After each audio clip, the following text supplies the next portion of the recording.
The untouchable True School Sports Empire proudly presents something the boxing game's been missing. Hey, what's going on? It's your boy BT, and I came here to talk some boxing with the thousands of True School Sports subscribers. Now, to my left, we have a man that really needs an introduction for he's known the world over. It's the one, it's the only, it's Pops. Yeah, welcome to True School Sports, and let's fire away. There you go. So, it's very interesting topic in this video, and then, this is part of our coverage for the Wilder Fury 3 trilogy fight, October the 9th, save the date.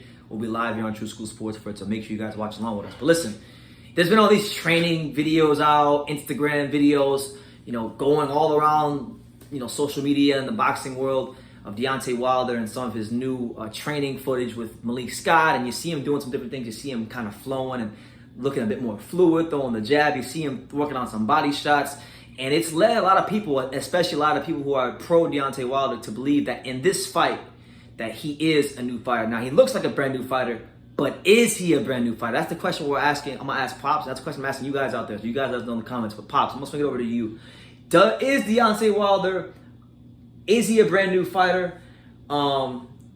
Is he what he appears to be? What do you think from your perspective? I always go with my gut feeling. My gut feeling says and what I see and what I've seen. Honestly, I think he's the same fucking Wilder who's going to go into the next fucking fight and get his fucking ass chopped up. I could be wrong because in the game plan, when people go to war, they don't disclose all their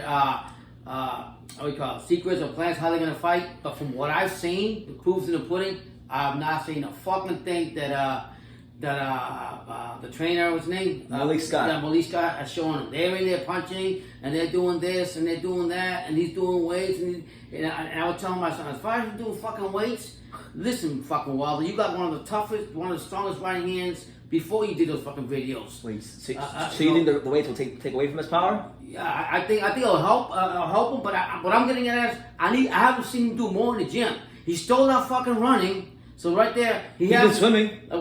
Swimming is great. Yes, right. He's been swimming. He did swimming, so I give him that. I give so I give him that because that's one of the best exercises out there. But as far as for me, the proof of the pudding, the imprint is on the map, and I just think that, and I'm gonna say straight out right here, he's gonna fucking wish Mark Breland was still his trainer. I'm gonna tell you that right now.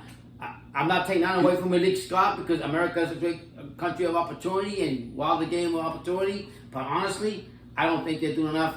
And I'll be honest with you, I think they're two fucking clowns, not taking it serious enough to do more for me. And I'm gonna blame this. I'm not gonna blame it all on Malik Scott. I'm gonna blame it on fucking Wilder because Wilder just went on and picked up anybody that just. Someone who's his friend, his friend. Yeah, that's it. And he doesn't like nobody that. Like I've said in one of my videos before about Wilder.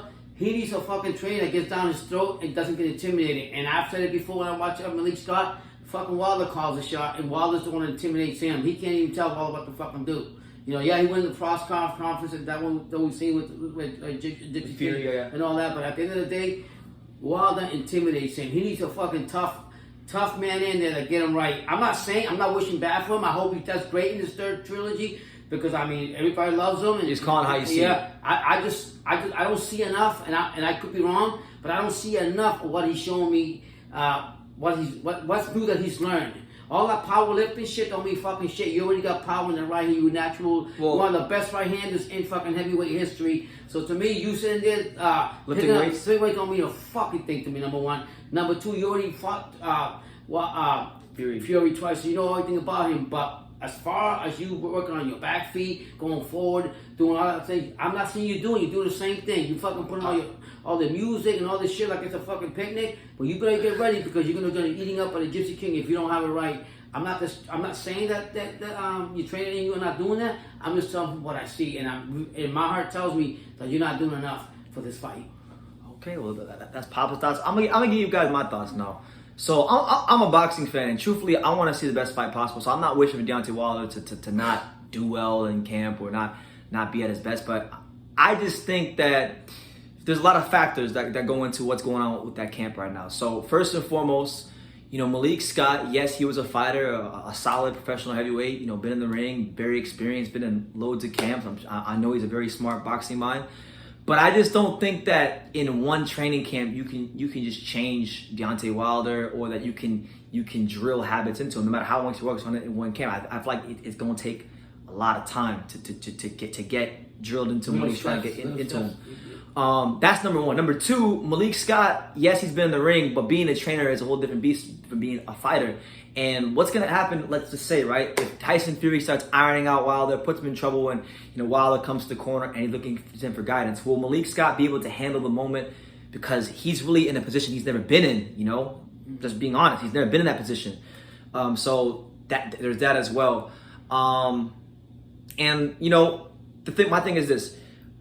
I've seen this before. Like, I remember when David Haye fought Tony Bellew in the rematch, and I remember Tony Bellew, David Haye had been training with different trainers, and they say he was doing different things in the gym, and he was feeling better. And Tony Bellew told David Haye, he said, "Look, when I hit him with that first right hand, he's gonna revert back to type and beat David Haye." And that's exactly what happened. That's exactly what happened. And Tony Bellew absolutely wound up ironing out David Haye. Now, David Haye is his own fighter, and Wilder is his own fighter. So I can't say that just because it happened here, that's gonna happen in this fight.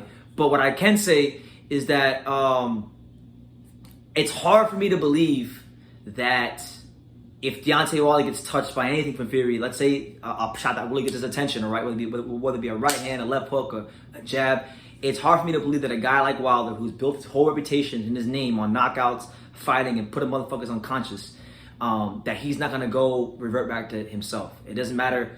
And Fury's even told Malik Scott and Wilder that himself. He's like, look, you can do whatever you want in the gym, but he's still Deontay Wilder. And there hasn't been enough time for you guys to work on stuff. And when I hit him with the first right hand, he's going to go back to being himself. So, look, I actually would like, personally for me as a boxing fan, as a big fan of heavyweight boxing, I want to see the new Deontay Wilder because I've been asking for some tweaks in the Deontay Wilder skill set for a long time. And I think heavyweight boxing will be in a better place if Deontay Wilder does make those tweaks and does make those adjustments. I just don't think there's enough time to make those adjustments for a fight of this magnitude. And I really feel like they would need a couple fights to really get what they want implemented. So for that reason, I don't think he's a brand new fighter, even though I'll be honest, he looks more fluid. The right hand looks sharper. It looks like he's working on some body shots, but even if he does improve, let's be real. There's another guy on the other side of the ring who's shown us, not just in the second fight, but he also showed us in the first fight, that he's a better fighter than Wilder. He's a better boxer than Wilder. He showed us in the first fight that he's a better boxer than Wilder, and he showed us in the second fight he's a better fighter than Wilder. And this fight, if he puts it together, and let's just say Fury's head is screwed on straight because we don't even know how he'll handle. That's where I might be worried about Fury because Fury might not be able to handle being the favorite because he's always the underdog when he's in these fights. So that's another topic for another video. Right. But if his head is screwed on straight and he's trained and he's done his work, this fight might be the fight where he takes what he did in the first fight and what he did in the second fight and puts it together. And I know you guys are going to say like, you guys are saying all this stuff because I know the first thing you guys say about this channel that you're a Wilder hater. And I know you guys are going to say, oh, I can't wait until Wilder goes in there and fucks up if he does, full credit to him. Right, Gypsy King. So I want to come back to you guys. So if that happens, even better. We need an American heavyweight to stand up. We need somebody to come up and stand up and represent a heavyweight that we don't have. We don't have an American heavyweight, so why not Wilder? So I'm not going to hate him like that. So there is opportunity. I said that right hand is there, so he can probably go in there. I'll tell you what, if he goes in there, what he did with Stavern, remember when he bum rushed Stavern? Or Brazil, and he don't give Gypsy King like any time to breathe and he goes like that. I'm not saying that Gypsy King slips from that, but if he does that, who knows what's going to happen? So, I love Tyson Fury. So I ain't discrediting Wilder. I'm saying he's still got that right hand, and I'm going to give him that respect. I love Tyson Fury as much as the next man, but I'm not going to get him confused with George Chuvalo. He's been dropped by Steve Cunningham. He's been dropped by Nikolai Furta, Nevin Pajic. He's been dropped at every stage of his career as a prospect, as a contender, as champion. So he's there to be hurt. I'm not gonna act like he's invincible. But at the same time, I just think the fact that Wilder hasn't been able to fully accept what happened in the rematch and be honest, that's going to come back to bite him because he's going to be angry, he's going to be swinging, he's going to be saying that, he won because of racism and all that stuff. So that's going to be working against him. You're going to have the fact that Malik Scott's an inexperienced trainer working against him. Yeah. You're going to have all these new habits that have been drilled into you clashing with what it is you are as a fighter. And that can cause confusion during the fight in some very pressure-filled situations. So, look, if he wins and knocks out Tyson Fury, you can save this video. You can come back here. Yeah. I will not hesitate. I will not hesitate to give Deontay Wilder his credit, his flowers, and his just due. Because look, I've said for a long time, whether it's Wilder, Joshua, or anybody else in the heavyweight division, anybody who beats Tyson Fury is a special fighter, and they deserve their credit. And what is this right here? It's Wilder's fucking right hand right here. He's always got that. So if he's got that and he can use it the right way, we know what he can do with it. So, like I say, kudos to him. I just don't think from what I've seen from this whole training that he's shown me enough to say he's a improved fighter. But wish him the best. Wish both fighters the best, and I'm gonna give it back to PPT. All right, so yeah, on that note, you guys can let us know what you guys think. Do you believe Deontay Wilder is a different fighter based on the training footage and some of the tweaks that Malik Scott has allowed the world to see with Deontay Wilder? Or do you think that he's still the same Deontay Wilder that we've seen for the 40-plus fights and 10 title fights and all that stuff? Let us know in the comments down below. Make sure you guys take the time to subscribe, whether you agree with us or disagree with us. We can talk boxing. We love the sport. And like I say in every single one of these videos, you can love me or you can hate me. But I'm just a kid from Daniel. So until next time, take care, guys.